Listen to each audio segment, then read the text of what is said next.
So let's graph a line that has a fraction involved.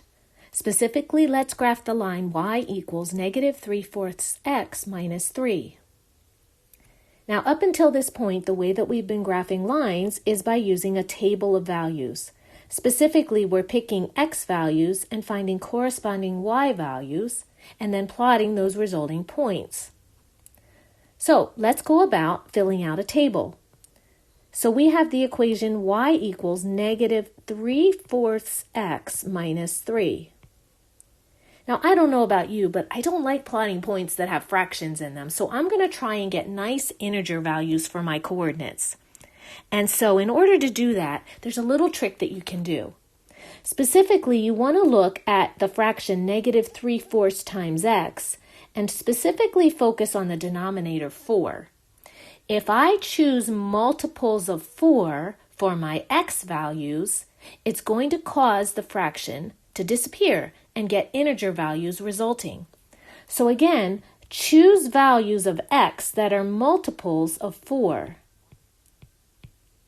I'll write that down right here, what I just said. So we're going to choose values of x that are multiples of 4. Specifically, let me choose a couple. Let me try -8 for x, -4, 0, 4, and 8. Now, we don't have to plot all these values. Remember, we only need 3 to actually draw a straight line and make sure we're correct. But I'm going to choose a couple extra just to practice, all right? So let's start when x is -8. So when x is -8, the corresponding y value is going to be -3/4 times -8 minus 3. All right, so not only do we have fractions, but we've got a lot of negative numbers. So let's break this down. Go step by step. That's -3/4 times -8/1 minus 3. Now, when we have a problem with multiple operations involved, multiplication is always done before we add and subtract. So the first thing we have to do is multiply -3/4 times -8. Some students like to cross-cancel first. Some students like to multiply straight across. So let me multiply straight across and show you that when you multiply fractions, we'll multiply straight across, so that -3 times -8 is positive 24, and 4 times 1 is 4. So really, 24 divided by 4 is just 6. And so -3/4 times -8 is just 6. So we have that the y value is 6 minus 3. You achieve the same thing by doing a little cross-canceling. We'll do that later on in another example down below. But for now, we have y equals 6 minus 3, which equals 3. And that means when x is -8, y is 3. All right, let's choose now -4 for x. So when x is -4, again, we're going to plug that into our equation. So we have y equals -3/4 times -4, but I'm going to set it up to multiply. So I'm going to write that as -4/1 minus 3.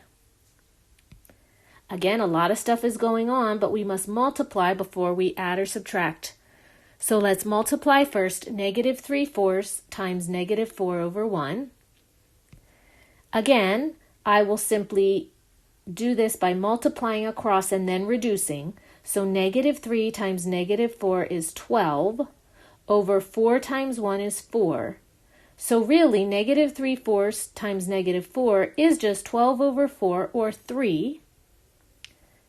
That means y is equal to 3 minus 3, or simply 0. So that means when x is -4, y is nice number 0. All right, the next guy. Y equals -3/4 times, and now let's choose x to be 0. Oops, excuse me. And minus 3, putting it back in our equation. 0 times any number is just 0. So that means y is just 0 minus 3, or if you like, negative 3. So when x is 0, y is negative 3. We'll do one more. 4. Let's choose x to be 4. So when x is 4, I have y equals negative 3/4 times 4, but I'm going to set it up as 4 over 1 minus 3. And we're going to do our multiplication. So our multiplication here, and instead of multiplying across and then reducing, let me demonstrate that method where you can cross-cancel.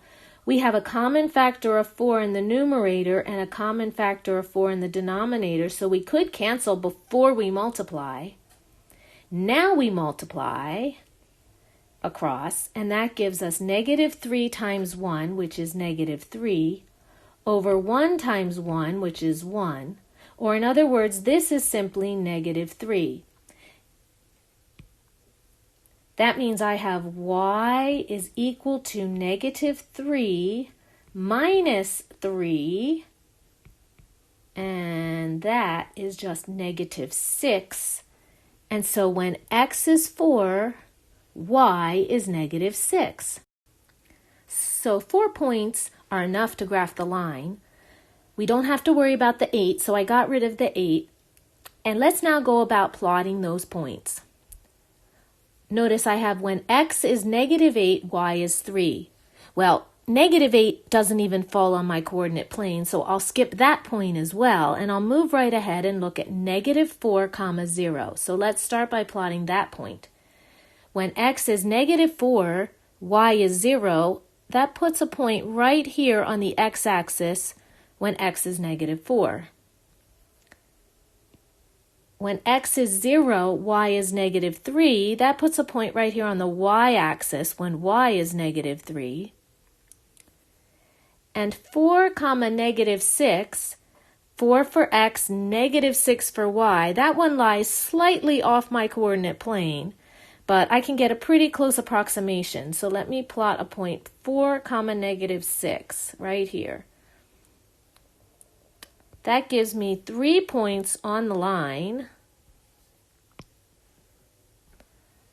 And now they line up pretty straight, and we can go ahead and we can draw the line that goes through these 3 points.